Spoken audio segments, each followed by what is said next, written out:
रिंकू, हाँ जी। ये देख। आगे तो चले। सत श्री अकाल बीजी। सत श्री अकाल पुत्र। अब साफ दिखाई दे रहा है बीजी। बहुत साफ दिखाई दे रहा है। बीजी इतने टाइम बाद नए चश्मे बनवा ही लिए। किसी अपने ने पैसे भेजे और हर महीने पैसे भेजेंगे। वाह। फोना ते टू होऊगी थोड़े 1 तरीक तो बाद। ये थोड़े पैसे ने, ਇਹਦੇ ਨਾਲ कोई अमीर नहीं हो जाना। तुसी मावा भैणा नू सत्कार दे के मैनू खुशी मिलती है इस गल दी। मुख्यमंत्री माँ बेटी सत्कार योजना, आपका अपना भगवंत मान। नमस्कार, स्वागत है आपका एनएमएफ न्यूज में। मैं हूं आपके साथ शबनम। देश में एसआईआर की प्रक्रिया चल रही है, सीए लागू हो चुका है, लेकिन अब एक और बड़ा धमाका होने वाला है क्योंकि अब एनआरसी देश में लागू होने वाला है। कवायद शुरू हो चुकी है और जैसे ही ये खबर सामने आती है वैसे ही कुछ राजनीतिक दलों की बेचैनी बढ़ जाती है। असदुद्दीन ओवैसी तो कह रहे हैं कि इसके ड्राफ्ट को लेकर प्रक्रिया शुरू हो चुकी है और अमित शाह जो काम करते हैं पूरा पुख्ता तरीके से करते हैं। आखिर एनआरसी से किन लोगों पर फर्क पड़ेगा और क्यों विपक्षी दल अभी से बेचैन हो गया है, आज इसी पर चर्चा करेंगे। चर्चा के लिए मेरे साथ वरिष्ठ पत्रकार पंकज प्रसून जी जुड़े हुए हैं। सर, आपके पास आऊं उससे पहले असदुद्दीन ओवैसी का एक बयान बहुत वायरल हो रहा है, वो एक बार दर्शकों को सुनवा देते। यूनियन होम मिनिस्ट्री ने एक हाई लेवल कमीशन बनाया रिटायर्ड सुप्रीम कोर्ट के जज को, और उनको यह बोला गया है कि जहां जहां डेमोग्राफी में चेंज आए, जहां जहां अचानक आबादी बन गई, वो कमीशन इसको देखेगा।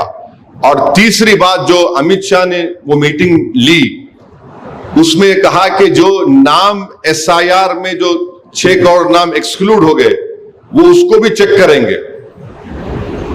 अमित शाह होम मिनिस्टर अगर कोई मीटिंग करते तो याद रखिए वो कच्चा काम नहीं करता आदमी, वो खाली हवाई फायरिंग नहीं करता, कुछ ना कुछ बराबर वो एक प्रोग्राम बना के काम कर रहे हैं। और मेरे को ये सस्पिशन है, I might be proven wrong, कि वो फाइनली एनआरसी करना चाहते हैं। अभी तो एनआरसी लाने की कवायद ही शुरू हुई है, कहा जा रहा है कि इसको लेकर अब चर्चा आगे बढ़ सकती है, लेकिन उससे पहले ही असदुद्दीन ओवैसी इतनी ज्यादा बेचैन क्यों हो गए? आखिर क्या है एनआरसी? शुरुआत यहां से कीजिए। देखिए, एनआरसी का फुल फॉर्म है नेशनल रजिस्टर ऑफ सिटीजन्स। दुनिया का हर देश, कोई भी देश हो, उसको यह पता होता है कि उसका नागरिक कौन है। बिल्कुल। और वो वहां एक एनआरसी मेंटेन करता है। जैसे आप अमेरिका के नागरिक बनेंगे तो नेशनल रजिस्टर एक रहेगा सिटीजन का, और पाकिस्तान में आईडी कार्ड दिया जाता है कि आप पाकिस्तानी नागरिक हो या नहीं। मतलब नागरिकता दुनिया का प्रमाण कोई पत्र। भी, हाँ, दुनिया का हर देश करता है। तो भारत सरकार ने यह कहा कि जो हमारे यहां के जो नागरिक हैं उनके पहचान क्या है, बताइए क्या पहचान है कि आप भारतीय हैं। ड्राइविंग लाइसेंस दिखाइएगा, वो तो ड्राइव करने के लिए है। हाँ। आधार कार्ड, उसके बारे में तो कोर्ट ने कह दिया कि भाई ये तो सिर्फ आपका फोटो आईडी है। नागरिकता क्या है, यही तो मैं जानना चाहता हूं। आप कैसे प्रूव करोगे क्योंकि कि अब तो शबनम सैफी भारत के नागरिक? गया ना कि पासपोर्ट आपका नागरिकता प्रमाण पत्र नहीं हो एग्जैक्टली। सकता। वो तो पासपोर्ट आपको बनाया जाता है दूसरे देश में जाने आने के लिए। वोटर आई कार्ड वोट देने के लिए बनाया जाता है। ड्राइविंग लाइसेंस ड्राइविंग करने के लिए बनाया जाता है। आप भारत की नागरिक हैं, इसके लिए कौन सा कागज है आपके पास? इसके लिए कुछ तो नहीं। अमूमन वही दिखाते हैं, हमारी संपत्ति के कागजात हैं या पहचान पत्र हैं, आधार कार्ड, यही कागजात दिखाते हैं। तो ये सब मिलकर दिखा देते हैं, लेकिन उनसे कोई भी नागरिकता का पहचान पत्र नहीं है। संपत्ति के कागजात आपकी संपत्ति के आप ऑनर हैं उसके लिए है। वीजा जो है वो आप बाहर आने जाने के लिए है। ड्राइव करने के लिए ड्राइविंग लाइसेंस है, सब कुछ है। मैं तो ये जानना चाहता हूं कि एक भारतीय को अगर ये प्रूफ करना हो कि वो इंडियन है तो वो क्या करेगा? ऐसा तो फिर कोई अलग से कोई ना तो कार्ड बना हुआ है, ना कोई ऐसी आइडेंटिटी है कि हम प्रूफ कर सकते। नहीं आइडेंटिटी है, ना आइडेंटिटी है, ना ऐसा कोई कार्ड बना हुआ है। तो इसलिए एक धर्मशाला है भारत। कोई भी आ जाता है, वो घुल मिल जाता है, और आपको निकाल कर उसको बाहर फेंकने में इसलिए परेशानी आती है कि आपके पास कुछ प्रूफ है नहीं कि भारतीय कौन है और कौन नहीं है। और बड़ी बात यह भी है ना कि फर्जी तरीके से आधार कार्ड भी बन जाते हैं, पहचान पत्र भी बन जाते हैं, सारे डॉक्यूमेंट्स बिचौलियों के जरिए फर्जी तरीके से बन जाते हैं। तो इसीलिए तो एक ऐसी चीज जरूरी है जो कि यहाँ के हर नागरिक के पास हो, जो ये साबित कर सके कि वो भारत का नागरिक है। इसीलिए नेशनल रजिस्टर ऑफ सिटीजन जरूरी है कि पहले तो डाटाबेस तैयार होगा कि ये भारत का नागरिक है, और जो उस डाटाबेस में आएगा उसके बाल बच्चे आ जाएंगे फिर। लेकिन होना तो चाहिए कि नहीं होना चाहिए? बिल्कुल होना चाहिए, लेकिन क्या एनआरसी लागू करना इतना आसान होगा? क्योंकि एक तबका है वो लगातार विरोध करता है। सीए पर देखा हमने कैसे दिल्ली को जलाने की कोशिश की गई। अब एनआरसी को अगर लागू किया जाएगा तो एक माहौल पहले भड़काया गया था कि यहाँ मुसलमानों को निकाल दिया जाएगा या मुसलमानों के खिलाफ आएगा। अब कैसे वो चीजें कंट्रोल की जाएंगी? सीए को लेकर भी यही था कि कंसंट्रेशन कैंप में रखेंगे, हिटलर की तरह रहेंगे। लागू हो गया है देश में सीए। आप बताइए कितने मुसलमान कंसंट्रेशन कैंप में चले गए? एक भी नहीं गया ना। इस देश के नागरिकों का डाटाबेस तैयार करना है, सिर्फ इतनी बात है। इसमें मुसलमानों पर अत्याचार कैसे हो जाएगा? क्या ओवैसी के, हम लोग को पता है ओवैसी के फादर कौन थे, दादा कौन थे। ओवैसी का एक डाटाबेस तैयार हो जाएगा कि वो भारत का नागरिक है। वो क्यों डरा रहा है? मैं ये जानना चाहता हूं सिर्फ। यही तो सब खड़े हो रहे कि क्यों अभी से शोर मचाना शुरू कर दिया विपक्ष ने। मैं चाहता हूं कि दुनिया का कोई भी आदमी आप पैनल पे बुलाइए जो मेरे से यह प्रूफ कर सके कि एनआरसी से यहां के मुसलमानों को निकालकर बाहर फेंक दिया जाएगा। कोई भी आप गेस्ट ये कीजिए, जो अपने आप को स्कॉलर समझता है उसको बुलाइए, कहिए कि क्या समस्या है। समस्या क्या है मैं आपको बता रहा हूं। एक बार वो डाटाबेस तैयार हो गया, तो क्या हो जाएगा कि उसके बाद तो उसके बाल बच्चे यही सब यहां जुड़ेंगे ना। ये जो बाहर से आते हैं उनको जोड़ने के लिए तो कोई उपाय रहेगा नहीं। कोई रास्ता ही नहीं बचेगा। कोई रास्ता ही नहीं बचेगा, तो वो चेक हो जाएगा जो बाहर से आके यहां रह रहे हैं। उससे परेशानी है कि फिर मेरा वोट बैंक कैसे बढ़ेगा अचानक। अच्छा, ये ओवैसी एक और बात कर रहे हैं। वो कह रहे हैं कि अमित शाह वैसे जगहों पर जाके एक स्टडी करवा रहे हैं जहां अचानक बढ़ गई आबादी, जहां पर डेमोग्राफी चेंज हुई है, अचानक से बहुत तेजी से बढ़ गई। जैसे एक नेचुरल है कि एक आदमी अपनी जिंदगी में 2, 4, 5, 6, 7 कितने बच्चे पैदा करेगा, लेकिन एक एक जगह पे अगर 23 बच्चे पैदा करने का रिकॉर्ड मिल रहा है, तो अमित शाह उसकी जांच करा रहा है। तो याद रखना, इसका विरोध करना है, यही कह रहे हैं ना वो। कई राज्य ऐसे पकड़े गए। अभी बंगाल में ये रिपोर्ट सामने आई थी कि जो बांग्लादेश से सटे बंगाल के इलाके हैं वहां तेजी से डेमोग्राफी बदली है अचानक से।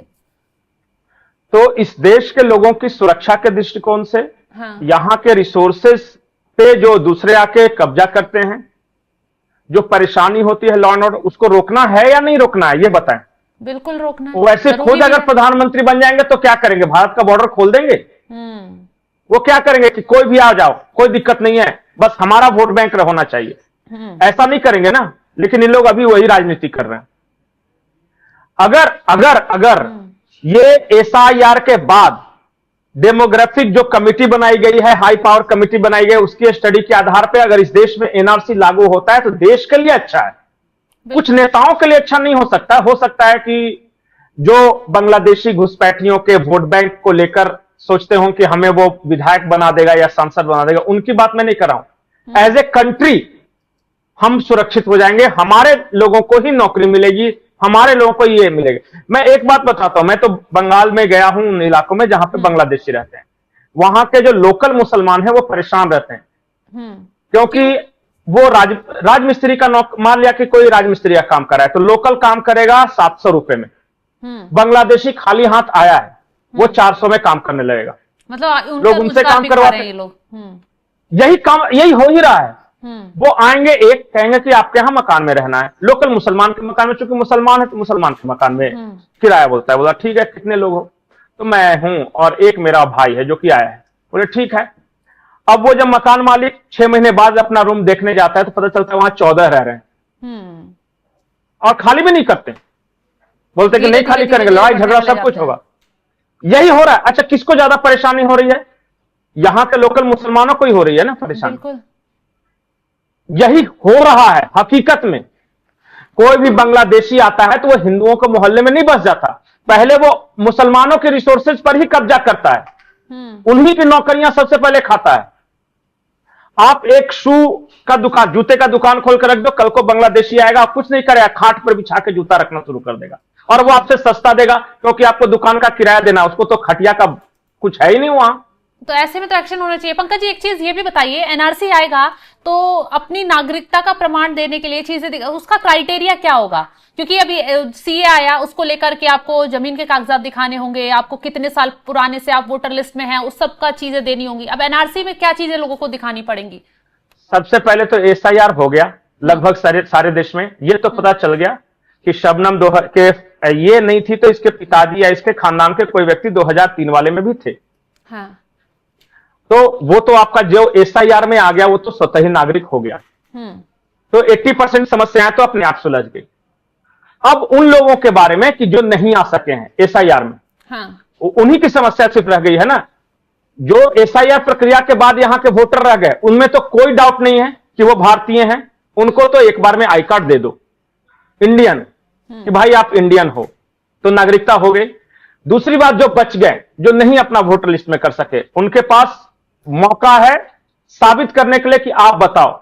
जैसे अगर आप भारतीय हो तो कोई आपके दादा होंगे, कोई आपके पिताजी होंगे, कहीं आपका गांव होगा, कुछ तो होगा ना।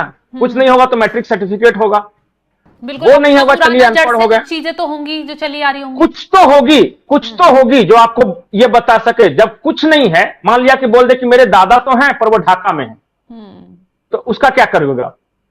वो तो नागरिक है ही नहीं ना फिर यहाँ का। बस यही है, तो उसको कैसे दे दे? मुझे ये समझ में नहीं आ रहा है कि ये सीए एनआरसी से समस्या है कहां। ये सेंटिमेंट से भड़का देते हैं कि अरे मुसलमानों के खिलाफ कुछ तो हो रहा है। बहुत लोगों को पता भी नहीं कि क्या हो रहा है। समस्या सीए एनआरसी आने में नहीं है, समस्या उस माहौल को शांत करने में जो बेवजह भड़का दिया जाता है, जो लोगों को उकसा दिया जाता है। शाहीन बाग में हमने देखा था ना किस तरीके से मुस्लिम लोग सड़क पर उतरे, सड़क जाम कितने दिन तक कर रख दी। अब वैसा ही हाल दोबारा न हो जाए। वो ही होता ही है। देखिए किसी मुस्लिम मोहल्ले में चल जाइए, उनमें से 80% लोग मिल जाएंगे कि मोदी कुछ कर रहा है, इसका मतलब मुसलमानों के खिलाफ ही कर रहा हो या मुसलमानों को उसके खिलाफ बोलना ही बोलना है। वो नेचुरल है। तो वैसे लोगों के सेंटिमेंट का फायदा उठाते, जानते हैं कि एक पर्टिकुलर कम्युनिटी है जो कि बीजेपी या मोदी से नफरत करती है। अब उसको किसी के नाम पे बैठा लो, वो तेलचट्टा के नाम पे भी बैठ सकता है, वो पहलवान के नाम पे भी आ जाएगा, वो किसान के नाम पे भी आ जाएगा, क्योंकि उसको इससे मतलब नहीं है कि मैं क्यों आ रहा हूं। एक व्यक्ति, मैं ये तेलचट्टा वाली जो अंत वहां देख रहा था कि बुजुर्ग आए हुए थे, मुस्लिम बुजुर्ग थे। बोले कि भाई क्यों आए हो यहां? तो बोला कि नीट जो परीक्षा हो रहा है ना, उसमें कुछ गड़बड़ियां हो रही है। बोले क्या है, आप नीट दिए हो? तो बोला नहीं। आपके घर में कोई दिया है? नहीं। नीट का फुल फॉर्म जानते हो? नहीं। तो बोला तो यहां क्या करने आए हो? तो नहीं, मोदी सरकार जो भी कर रही है गलत ही कर रही है, चलने नहीं देंगे, तानाशाही मुर्दाबाद। अरे भाई बोलो तो कि दिक्कत क्या है। बोला नहीं भाई, हम तो भाई मुसलमान है तो हम तो विरोध करेंगे चाहे जो करें। अब इस तरह से लोगों काम हो रहा हो तो भी विरोध, उनको क्या मतलब है कि अच्छा बुरा क्या हो रहा है? हम मुसलमान हैं, मोदी सरकार ने कुछ किया है तो हमारा काम है विरोध करना। हमको इससे कोई मतलब नहीं, टेक्निकली उतना जाना चाहते हैं, हमको बस विरोध करना है, उतर जाना है। अब कोई देखिए ना, एक कोई समोसा खिला रहा है रोज जूस बांट रहा है, वो 3 टाइम का भोजन कराता है। नहीं अच्छा बताइए, वो 3 टाइम, मैं जाइए जंतर मंतर, वो देखिए कि सुबह का नाश्ता मिलता है, दोपहर का खाना वो प्लेट वाला मिलता है, शाम को मिलता है और रात को मिलता है। ऑन एन एवरेज दिल्ली में बताइए कि 4 टाइम के खाने का कितना पैसा एक आदमी का लगता हो? बिल्कुल। अगर कोई नॉर्मल भी उससे खाएगा तो 100-150 रुपए 200 रुपए उसको खर्च करने पड़ जाएंगे एक ठेले से, अगर वो खाता है। हाँ, ठेले से खाता है और वो 4 बार दे रहा है। 4 बार मिला के मैं ऑन एन एवरेज जो मैंने निकाला था कि वो जो प्लेट सब देख के 400 रुपए आते हैं। चलिए 400 रुपए नहीं, वो बल्क में खरीदता है 300 रुपए। मान लिया कि वो जो मोहम्मद जावेद है 300 रुपए एक आदमी पे खर्च कर रहा है। कितनी की भीड़ होगी वहां रोज? दावा तो है कि 8 से 10 हजार जा रहे हैं अभिजीत दीप कैंटीन का, लेकिन चलिए 8 से 10 हजार नहीं, मैं उनके विरोधियों के दावे की बात कर रहा हूं। 2000 लोग आ रहे हैं रोज। 2000 इंटू 300 कर लीजिए पर डे। पर डे वो 6 लाख रुपए खर्च कर रहा है। कहां से आ रही है ये मोहम्मद जावेद? सवालों के घेरे में कि एक प्रोटेस्ट एक आम आदमी कर रहा है, वो युवा कर रहा है जो बेरोजगार है, वो युवा कर रहा है जो नीट की परीक्षा जिसकी रद्द हुई वो उसको लेकर कर रहा है। तो ये कहां से पैसा आ रहा है? पर डे सिर्फ वो जो खाना खिला रहा है मोहम्मद जावेद, पर डे 6 लाख का खिला रहा है, जो कि हमने बहुत मिनिमम करके बताया, और वो 1 महीने से खिला रहा है। तो सोचिए कि 30 36 18 वो कहां से इतना पैसा आ रहा है यार? 18 लाख रुपए का तो वो सिर्फ ये कर दिया। जाके पता कर लीजिए कि उसकी कितनी आमदनी है। तो ये सब कॉमन सेंस कोई लगाएगा तब ना। मतलब कि मोदी का विरोध है, चाहे कुछ भी नाम पे है, तो कुछ लोग तो आ ही जाते हैं। सीएनआरसी में भी यही हुआ था। इनमें से 80% लोगों को पता ही नहीं था कि किस लिए मैं आया हूं, क्योंकि सब मुसलमान है और इस्लाम के नाम पे कुछ तो बुरा हो रहा है, और अफवाह कि भाई भगा देगा मोदी देश से, सारे मुसलमानों को निकाल देगा, तो कंसंट्रेशन कैंप में डाल देगा, तो हिटलर है, तो ये वो करके कुछ भी करके वही आज वो वैसी कर रहे हैं। तो ये सिर्फ मुसलमानों के लिए थोड़ी है, तो सबके लिए, सारे धर्मों से डॉक्यूमेंट्स मांगे जाएंगे, सबका नागरिकता का प्रमाण सबको मिल जाएगा। हाँ, अच्छा बताइए, आज तक जब से देश आजाद हुआ कितने मुसलमानों को कंसंट्रेशन कैंप में भेजा गया भाई? जहां कट्टर से कट्टर बीजेपी की सरकार है या फिर नहीं है, किसी को कुछ नहीं होना है, कुछ नहीं होना है। ये डराकर वोट लेते हैं, और ये आज तक यही करते रहे हैं, मुसलमानों को डरा डरा कर कि मुझे वोट दो वरना आ जाएगा, वो मुझे दो आ जाएगा। अरे आ गया, 3 बार से तो है, तो क्या उखड़ गया? हम जैसे जी रहे थे जी रहे। बिल्कुल, सबको समान चीजें मिल रही हैं, सुविधाएं मिल रही हैं, योजनाओं का लाभ प्रॉपर मिल रहा है, फिर भी इस तरीके की अफवाह फैलती है, अफवाहों में लोग आते हैं और माहौल खराब करते हैं। खैर, इससे बचने की जरूरत है। बहुत बहुत शुक्रिया पंकज जी, देश में के लिए जी। इस देश में 22 राज्यों में बीजेपी या एनडीए की सरकार है। हाँ। कई कई राज्यों में तो दशकों से है, जैसे गुजरात में 40 साल से है। हाँ। तो वहां मुसलमानों का क्या हो गया? और वहां तो लेकिन ये डराते हैं कि नहीं? हाँ, ये डराते हैं कि नहीं? अरे मुझे वोट दो नहीं तो बीजेपी आ जाएगा, मुझे वोट दो। अरे आ गया तो क्या आ जाएगा? भौकाल है, हवा है, भूत है, क्या बिगाड़ लेगा? अरे ये बात करो कि मेरे लिए क्या करोगे तुम, बिल्कुल वो मत डराओ कि वो आ जाएगा। हाँ, मेरे मोहल्ले में रोड बनेगा कि नहीं, मेरे बच्चे स्कूल जाएंगे कि नहीं, ये बात बताओ। ये मत बताओ कि मुझे वोट दो नहीं तो बीजेपी आ जाएगा। खैर चलिए, इस पूरे मामले को लेकर लोगों से ही ये अपील की जा सकती है कि अफवाहों में ना आए। खैर, अब सीए आ गया, एनआरसी की कवायद शुरू हो चुकी है। जल्द ही देश में एनआरसी लाने का पूरा एजेंडा, रोड मैप तैयार कर लिया जाएगा, जिसको लेकर असदुद्दीन ओवैसी ने अभी से ही माहौल बनाना शुरू कर दिया है कि अगर एनआरसी आया तो ये हो जाएगा, वो हो जाएगा। हालांकि होने वाला कुछ नहीं है, क्योंकि सीए आया तब भी किसी को कोई नुकसान नहीं हुआ, बल्कि फायदा ही हुआ। देश में अगर अवैध तरीके से कोई रह रहा है, आपके संसाधनों पर कोई कब्जा कर रहा है, तो सिर्फ एक्शन उस पर ही होगा। आपको अपने कागजात दिखाने होंगे, नागरिकता का प्रमाण मिल जाएगा, और अगर आप अवैध तरीके से भारत में रह रहे हैं तो जाहिर सी बात है फिर आपका हिसाब भी होगा। तो फिलहाल इस खबर को लेकर आप क्या कुछ राय रखते हैं, कमेंट बॉक्स में जरूर बताइएगा, और तमाम बड़ी खबरों की अपडेट के लिए आप हमारे साथ जुड़े रहें। नमस्कार।